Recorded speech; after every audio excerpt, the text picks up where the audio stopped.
Hi hello guys, welcome back to our YouTube channel. ಇವತ್ತಿನ ವಿಡಿಯೋದಲ್ಲಿ SSP scholarship amount ಯಾರ್ಯಾರಿಗೆ mention ಆಗಿದೆ, ಇನ್ನೂ ಯಾರ್ಯಾರಿಗೆ ಮೆನ್ಷನ್ ಆಗಿಲ್ಲ, ಅಮೌಂಟ್ ಯಾವಾಗ ಬರುತ್ತೆ, ವೆರಿಫಿಕೇಷನಲ್ಲಿ ಯಾವ ರೀತಿ ಇದ್ದರೆ ನಿಮ್ಮ ಅಮೌಂಟ್ ಬೇಗ ಬರುತ್ತೆ ಅಂತ ಈ ಒಂದು ವಿಡಿಯೋದಲ್ಲಿ ಸಂಪೂರ್ಣವಾದ ಒಂದು ಮಾಹಿತಿಯನ್ನು ತಿಳಿಸ್ಕೊಡ್ತೀನಿ. ಸೊ ನೀವು ಯಾರಾದರೂ ನಮ್ಮ ಚಾನಲ್ನ ಮೊದಲ ಬಾರಿ ವಿಸಿಟ್ ಮಾಡಿದರೆ ಈ ಚಾನಲ್ನ ಸಬ್ಸ್ಕ್ರೈಬ್ ಮಾಡ್ಕೊರಿ ಆ್ಯಂಡ್ ಬಾಜುಕಿನ ಬೆಲ್ ಐಕನ್ ಮೇಲೆ ಕ್ಲಿಕ್ಕನ್ನು ಮಾಡಿಕೊಂಡು ಆಲ್ ಅಂತ ಕೊಡಿ. ಬನ್ನಿ ಹಂಗಾರ ವಿಡಿಯೋ ಸ್ಟಾರ್ಟ್ ಮಾಡೋಣ.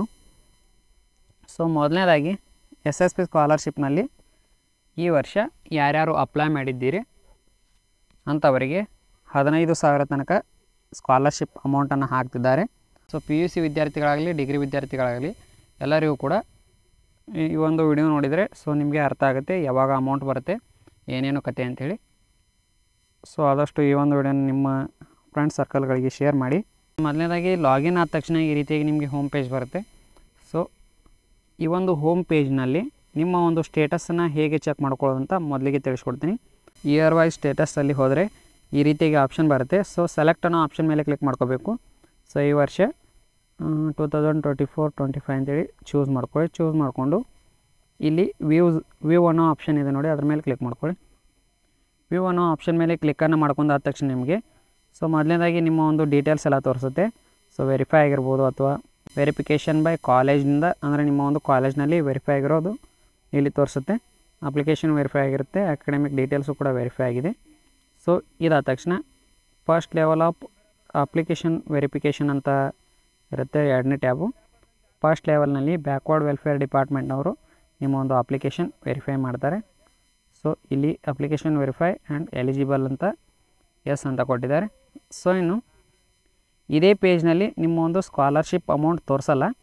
ಸೊ ಅದು ಎಲ್ಲಿ ತೋರಿಸುತ್ತಪ್ಪ ಅಂದರೆ ಇಲ್ಲಿ ಝೂಮ್ ಮಾಡಿದಾಗ ಈ ಒಂದು ಸೈಡ್ ಬಾರ್ ಮೇಲೆ ಕ್ಲಿಕ್ ಮಾಡ್ಕೋಬೇಕು.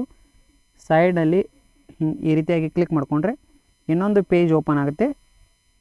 ಸೊ ಇಲ್ಲಿ ನೀವು ನೋಡ್ಕೋಬೋದು, ಡಿಗ್ರಿ ಸ್ಟೂಡೆಂಟ್ ಆಗಿರೋದ್ರಿಂದ ಇವರಿಗೆ 15,000 ಸ್ಕಾಲರ್ಶಿಪ್ ಅಮೌಂಟ್ ಮೆನ್ಷನ್ ಆಗಿದೆ ಮತ್ತು ಒಂದು ಬ್ಯಾಂಕ್ ಖಾತೆಗೂ ಕೂಡ ಕ್ರೆಡಿಟ್ ಆಗಿದೆ. ಸೊ ನಿಮಗೆ ಕ್ರೆಡಿಟ್ ಆದ 2 ಅಥವಾ 3 ದಿನಗಳ ತನಕ ಅವೇಟೆಡ್ ಅಂತಲೇ ತೋರಿಸುತ್ತೆ. ಕ್ರೆಡಿಟ್ ಆಗಿ 2-3-4 ದಿನಗಳ ತನಕ ನಿಮಗೆ ಅವೇಟೆಡ್ ಅಂತಲೇ ತೋರಿಸುತ್ತೆ. ಸೊ ಆನಂತರ ನಿಮಗೆ ಸಕ್ಸಸ್ ಅಂತ ತೋರಿಸುತ್ತೆ. ಸೊ ಈ ರೀತಿಯಾಗಿ ಅಮೌಂಟ್ ಮೆನ್ಷನ್ ಆಗಿದ್ದವರಿಗೆ ಇನ್ನೂ 1 ಅಥವಾ 2 ವಾರಗಳಲ್ಲಿ ಅಮೌಂಟ್ ಕೂಡ ಬರುತ್ತೆ. ಅಮೌಂಟ್ ಮೆನ್ಷನ್ ಆದವ್ರಿಗಿದು ಅಮೌಂಟ್ ಇನ್ನೂ ಯಾರಿಗೆ ಮೆನ್ಷನ್ ಆಗಿಲ್ಲ, ಸೊ ಅವರು ಭಯಪಡೋ ಅವಶ್ಯಕತೆ ಇಲ್ಲ. ಗ್ಯಾರಂಟಿಯಾಗಿ ನಿಮಗೂ ಕೂಡ ಅಮೌಂಟ್ ಮೆನ್ಷನ್ ಆಗೇ ಆಗುತ್ತೆ. ನಿಮಗೆ ಅಮೌಂಟ್ ಮೆನ್ಷನ್ ಆಗಿ ಅದು ಕೂಡ 1 ವಾರದಲ್ಲಿ ನಿಮ್ಮ ಒಂದು ಖಾತೆಗೆ ಬಂದು ತಲುಪುತ್ತೆ.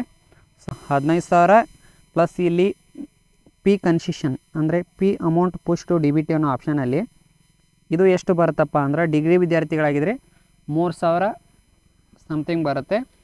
ಅಥವಾ PUC ಸ್ಟೂಡೆಂಟ್ಸ್ ಆಗಿದ್ದರೆ ಅವರಿಗೆ 2,500ಕ್ಕಿಂತ ಜಾಸ್ತಿ ಬರುತ್ತೆ. ಸೊ ಅಂಥ ಒಂದು ಪಿ ಕನ್ಸೆಷನ್ ಅಮೌಂಟ್ ಅಂತೇಳಿ ಇಂತಿಷ್ಟು ಅಮೌಂಟನ್ನು ಕೊಡ್ತಾರೆ. ಸೊ ಇದು 15,000 ಎಲ್ಲರಿಗೂ ಕೂಡ ಸೇಮ್ ಇರುತ್ತೆ, ಡಿಗ್ರಿ ವಿದ್ಯಾರ್ಥಿಗಳಾಗಲಿ PUC ವಿದ್ಯಾರ್ಥಿಗಳಾಗಲಿ. ಸೊ ಇನ್ನೂ ಯಾರ್ದು ಅಪ್ಲಿಕೇಶನ್ನೇ ವೆರಿಫೈ ಆಗಿಲ್ಲ ಅಂಥವರು ಏನು ಮಾಡಬೇಕಪ್ಪ ಅಂದ್ರೆ ನಿಮ್ಮ ಒಂದು ರೆಸ್ಪೆಕ್ಟಿವ್ ಡಿಪಾರ್ಟ್ಮೆಂಟ್ ಇರ್ತಾವಲ್ಲ, ಇಲ್ಲಿ ತೋರಿಸ್ತಿದೆ ನೋಡಿ, ಈ ಒಂದು ಡಿಪಾರ್ಟ್ಮೆಂಟಿಗೆ ಕಾಲ್ ಮಾಡಿ ಕೇಳ್ಕೋಬೇಕು. ಅಥವಾ ನಿಮಗೆ ಒಬ್ಬೊಬ್ರದ್ದು ಪ್ರಾಬ್ಲಮ್ ಆಗ್ತಿರುತ್ತೆ.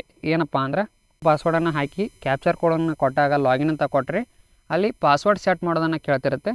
ಆವಾಗ ಏನು ಮಾಡಬೇಕಪ್ಪ ಅಂದ್ರೆ ಇಲ್ಲಿ ನೀವು ಅಲ್ಲೇ ಒಂದು ಪಾಸ್ವರ್ಡ್ ಸೆಟ್ ಮಾಡಿದರೆ ನಡೆಯುತ್ತೆ. ಆದರೆ ಅಕಸ್ಮಾತಾಗಿ ಒಮ್ಮೊಮ್ಮೆ ಆಗಲಿಲ್ಲ ಅಂದರೂ ಕೂಡ ಫಾರ್ಗೆಟ್ ಪಾಸ್ವರ್ಡ್ ಅನ್ನೋ ಆಪ್ಷನ್ನಲ್ಲಿ ಹೋಗಿ ನಿಮ್ಮ ಒಂದು ಪಾಸ್ವರ್ಡನ್ನು ರೀಸೆಟ್ ಮಾಡ್ಬೋದು ನೀವು. ಸೊ ಇದೊಂದು ಭಾಳಷ್ಟು ಜನಕ್ಕೆ ಅಪ್ಡೇಟನ್ನು ಕೇಳ್ತಿದೆ ಪಾಸ್ವರ್ಡು. ಸೊ ಅಂಥವ್ರು ಕೂಡ ಈ ಒಂದು ಅಪ್ಲಿಕೇಶನ್ ಈ ಒಂದು ಪಾಸ್ವರ್ಡನ್ನು ಅಪ್ಡೇಟ್ ಮಾಡಬೇಕಾಗತ್ತೆ. ಸೊ ಗೈಸ್, ಈ ಒಂದು ಮಾಹಿತಿ ನಿಮಗೆ ಕಂಪ್ಲೀಟಾಗಿ ಹೆಲ್ಪ್ಫುಲ್ ಆಗಿದ್ದರೆ ವಿಡಿಯೋನ ಶೇರ್ ಮಾಡಿ. ಮತ್ತು ನಿಮಗೇನಾದರೂ ಪ್ರಾಬ್ಲಮ್ ಅನಿಸಿದರೆ ಅಥವಾ ಏನಾದರೂ ಪ್ರಾಬ್ಲಮ್ ಇದ್ದರೆ ಸೊ ಕಮೆಂಟ್ ಮಾಡಿ. ನಮ್ಮ ಚಾನಲ್ನ ಸಬ್ಸ್ಕ್ರೈಬ್ ಮಾಡ್ಕೊರಿ. ಇದೇ ರೀತಿಯಾದ ಒಳ್ಳೊಳ್ಳೆ ವಿಡಿಯೋಗಳನ್ನ ಈ ಚಾನಲ್ನಲ್ಲಿ ಹಾಕ್ತಿರ್ತೀವಿ. ಸೊ ಗೈಸ್, ಧನ್ಯವಾದಗಳು.